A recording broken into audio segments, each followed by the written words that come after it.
इस वक्त की सबसे बड़ी अपडेट निकलकर सामने आया है कि भारत में बवंडर मचाने के बाद पूरी दुनिया में भारत का जलवा। दुश्मन चीन के छूटे पसीने दोस्त रूस को भी लगा झटका। दोस्तों, विश्व की 5वीं अर्थव्यवस्था बनने की धमक से दुनिया अभी हैरान ही थी कि भारत बैक टू बैक फिर से बवाल मचा दिया है। भारत के दुश्मन देश की धमक हैरान परेशान है। चीन खुद को 30 मार खान समझता, लेकिन भारत ने इस बार उसे ऐसा पटका है कि सुपर पावर माने जाने वाले देशों की नींद हराम हो गई है। अब आप ये सोच रहे होंगे कि आखिर भारत ने ऐसा क्या कर दिया है कि पूरी दुनिया की आंखें फटी की फटी रह गई हैं। चीन के पसीने छूट रहे हैं और दुनिया के हुक्मरान कांप रहे हैं। जी हाँ दोस्तों, अभी आपने देखा ही था, इसरो ने 9-10 महीना पहले चांद पर बवंडर मचाया और उसके बाद सूरज पर भी पहरेदार लगा, वह भी जबरदस्त एक्यूरेसी के साथ। अमेरिका छोड़िए, पूरा यूरोप और हमारा सबसे बड़ा दोस्त रूस भी आंखें फाड़ फाड़ कर देख रहा है। और अब हमारे वैज्ञानिकों ने कुछ ऐसा तूफान मचाने की ठानी है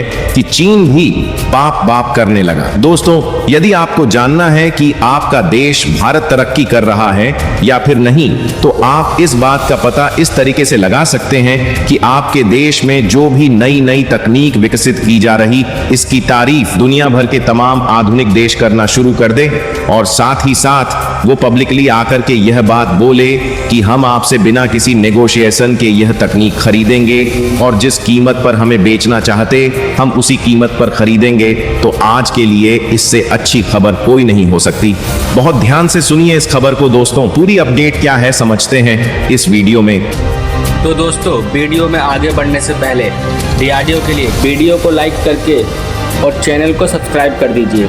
ये आपके लिए 1 सेकंड का काम है और लेकिन हमें इससे मोटिवेट मिलता है। चलिए दोस्तों, अब वीडियो में आगे बढ़ते हैं। दरअसल मेन खबर सबसे पहले डीआरडीओ की तरफ से करे तो डीआरडीओ का वर्ल्ड रिकॉर्ड सबसे सस्ता फाइटर जेट मचाएगा तहलका। लॉकहीड मार्टिन और बोइंग जैसी एविएशन कंपनियों के ट्रिलियनों डूबने वाले हैं। जी हाँ दोस्तों, $1 ट्रिलियन का नुकसान होने वाला है इन बड़ी बड़ी एविएशन कंपनियों। लॉकहीड मार्टिन, जो कि अमेरिका की F-35 लाइटनिंग नाम की 5th जनरेशन फाइटर जेट बनाती, दुनिया के सबसे बेस्ट।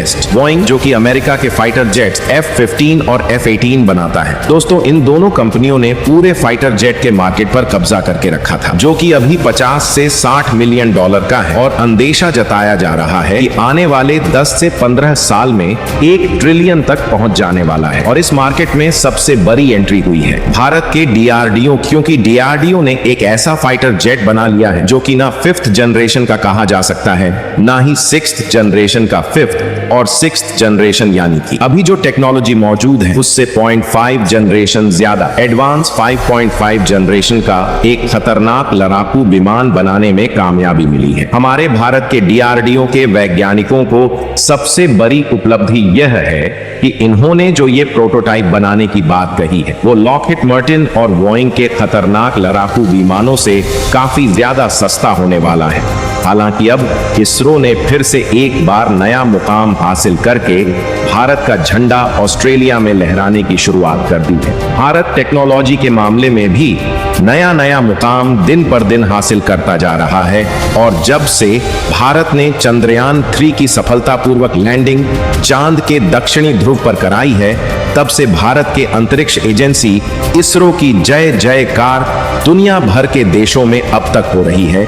और भारत की इन्हीं सफलताओं को देख अमेरिका, फ्रांस, रूस, जापान, जर्मनी और इजराइल जैसे देश भारत की इसरो के साथ अंतरिक्ष मिशन और सैटेलाइट प्रक्षेपण के लिए ऑलरेडी काम करना शुरू कर चुके हैं, क्योंकि भारत में कोई छोटा मोटा महारत हासिल नहीं किया, बल्कि चंद्रयान 3 की लैंडिंग को चांद के दक्षिणी ध्रुव पर इतने कम बजट में कराया जितने में नासा और रोस्कॉस्मोस जैसे बड़ी बड़ी स्पेस एजेंसी सोच भी नहीं सकती। और भारत की इन्हीं सफलताओं को देख अब ऑस्ट्रेलिया भी सैटेलाइट लॉन्च के लिए भारत के सामने हाथ फैला चुका है। आपको बता दें कि भारत और ऑस्ट्रेलिया के बीच जो डील फाइनल हुई है वह $18 मिलियन की है, यानी कि एक सैटेलाइट की लॉन्चिंग के लिए इसरो को काफी बड़ा फंड ऑस्ट्रेलिया की तरफ से मिलने जा रहा है। यानी कि अब इसरो अपने देश में ही सीमित नहीं रहा, बल्कि ऑस्ट्रेलिया में भी भारत के झंडे को लहराने की शुरुआत कर दिया है। आपको बता दें कि इसरो ने जो डील फाइनल की है इसमें ऑस्ट्रेलिया की जो अभी तक की सबसे बड़ी सैटेलाइट है उसे लॉन्च किया जाएगा। यानी कि ऑस्ट्रेलिया ने भारत के इसरो को ऐसी सैटेलाइट लॉन्च करने के लिए चुना है जो कि अभी तक ऑस्ट्रेलिया ने आज से पहले कभी भी नहीं किया है। और ऑस्ट्रेलिया की यह जो लार्जेस्ट सैटेलाइट है, इसे इसरो का जो नया रॉकेट बनाया गया है, जिसे हम SSLV के नाम से जानते हैं, उसी के द्वारा अंतरिक्ष में भेजा जाएगा। वैसे आपको सुनने में भले ही $18 मिलियन डील छोटा मोटा अमाउंट लग रहा हो, लेकिन हमने आपको पहले ही बताया है कि यह इंटरेस्टिंग इसलिए बन जाता है क्योंकि $18 मिलियन केवल एक ही सैटेलाइट की लॉन्चिंग के लिए इसरो ने मांगा है,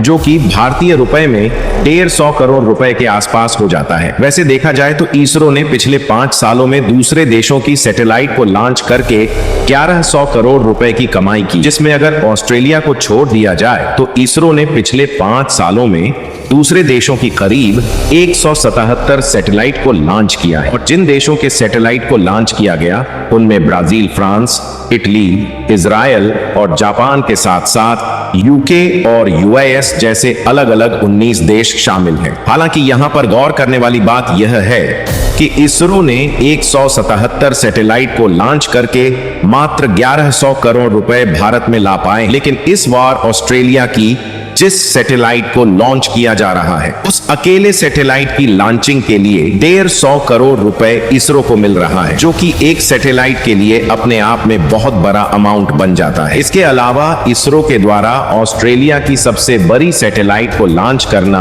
भारत के लिए सरप्राइजिंग इसलिए बन जाता है क्योंकि आप इस खबर को देखें तो पिछले साल ऑस्ट्रेलिया ने भारत को निशाने पर लिया था और भारत को टारगेट करते हुए बताया था कि उनके किसी बीच पर इसरो के रॉकेट का मलबा जा गिरा है। यानी कि ऑस्ट्रेलिया ने इसरो के नाम खराब करने की कोशिश की थी ताकि स्पेस सेक्टर में भारत दिन पर दिन आगे बढ़कर नया मुकाम हासिल कर रहा है। आपको बता दें, यह खबर ज्यादा पहले की नहीं बल्कि पिछले साल की खबर है, जब ऑस्ट्रेलिया की गवर्नमेंट ने भारत को निशाने पर लेने की कोशिश की थी, लेकिन समय ने पलटी खाई और अब खुद ऑस्ट्रेलिया भारत की स्पेस एजेंसी इसरो के साथ बड़ी बड़ी कमर्शियल डील फाइनल कर रहा है। दोस्तों बस इतना ही। दोस्तों, इसरो और DRDO के वैज्ञानिकों की मेहनत के लिए वीडियो को एक लाइक जरूर करें और अपने दोस्तों तक इस वीडियो को शेयर करें ताकि उन्हें भी जानकारी मिल सके। और दोस्तों, मेरे वीडियो को देखते हैं लेकिन सब्सक्राइब नहीं करते हैं, प्लीज मेरे चैनल को सब्सक्राइब कर दें।